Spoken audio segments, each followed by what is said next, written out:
Assalamualaikum and greetings to you all. Thanks for having me on this video.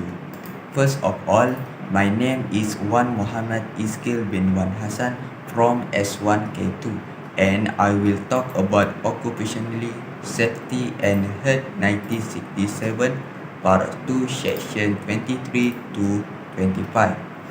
From this video, I will talk about the importance and use of this act while working in various sectors of the economy.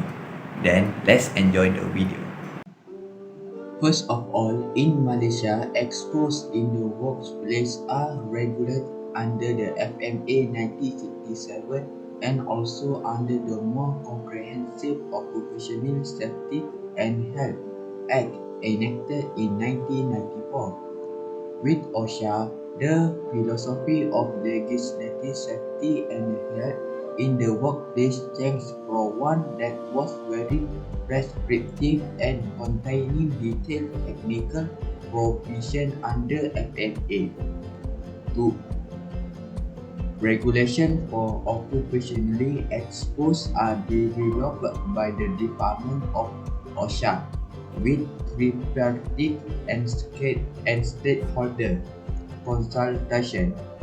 When developing this regulation, international level organization convention, laws of other countries and occupationally exposed standards adopted internationally are revised.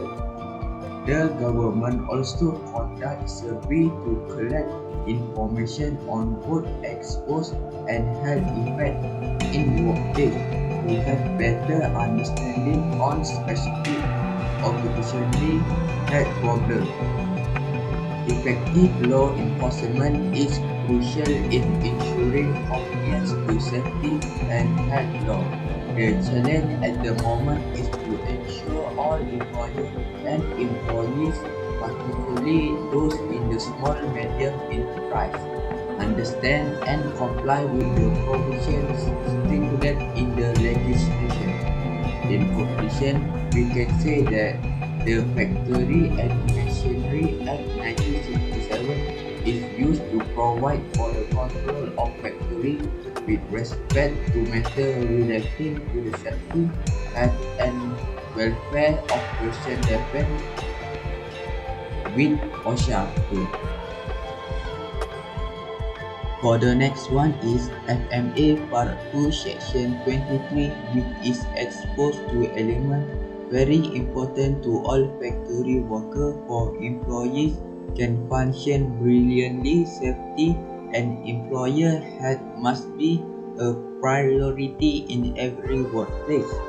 This section informs of effective provision should be made to secure and maintain adequate and suitable means of protecting any working person from exposure to the element, and such means may include both shelter and windbreak for protection against respect to rain and wind.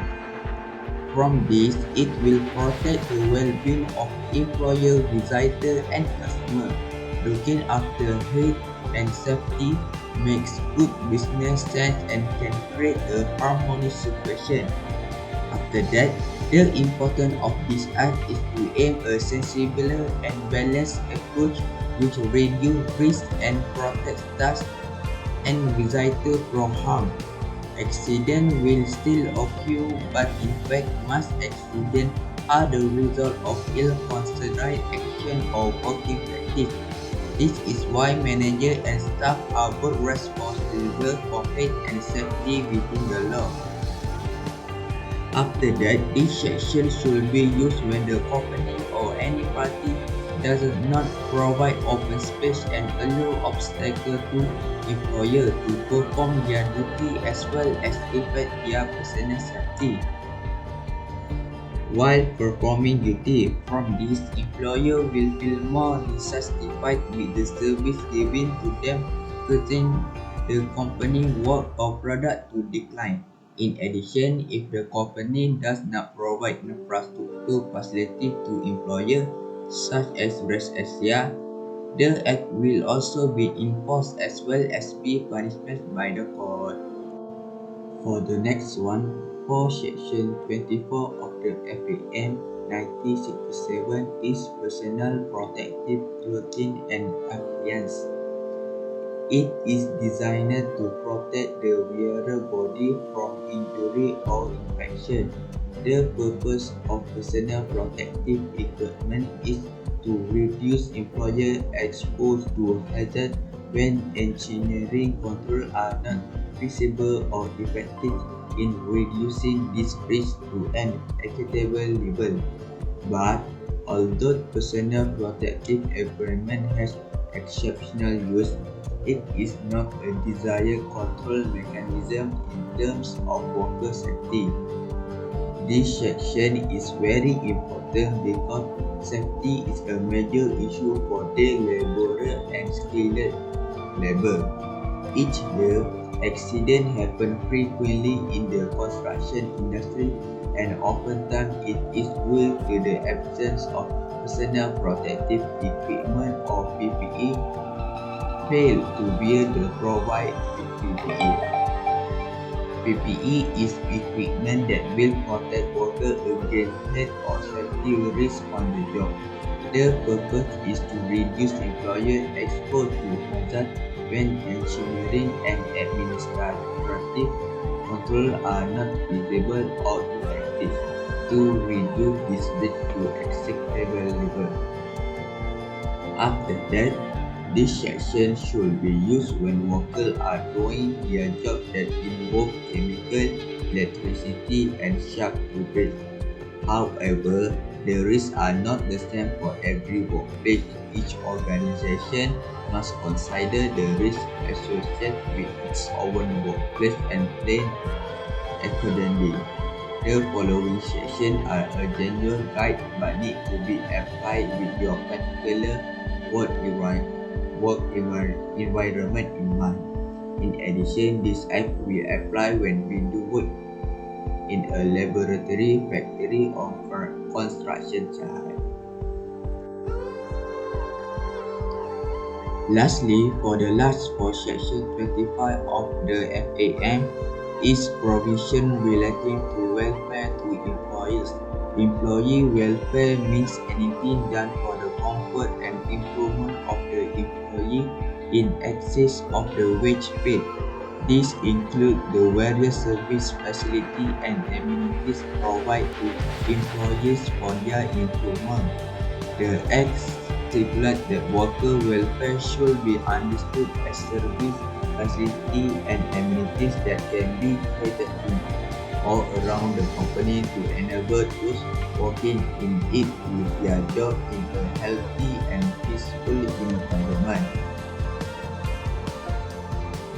The importance of this act is to provide protection to every employer, including their family, from experiencing economic and social issues when the employee is injured or dies.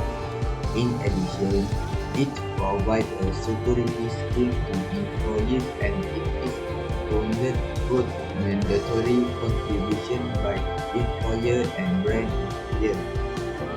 And also, the act will be implemented when employees do not get their rights such as wages, shelter, and security. This is because the employers are less aware of their rights in social security and cause them not to speak up when they should get those rights. From that, employer or management need to plan and organize to related programs or activities such as school, environment, employers' attitude, and also in using machine. Safety and health in the workplace is very important in creating a harmonious workplace environment with the purpose in every human being to obtain the happiness. Lastly, benefit the stakeholder can get is able to create peaceful, effective, and productive jobs. With this objective, the target of organizational safety and health can be done in various ways, such as maintaining safety and improving safety in the workplace. It should be avoided this cause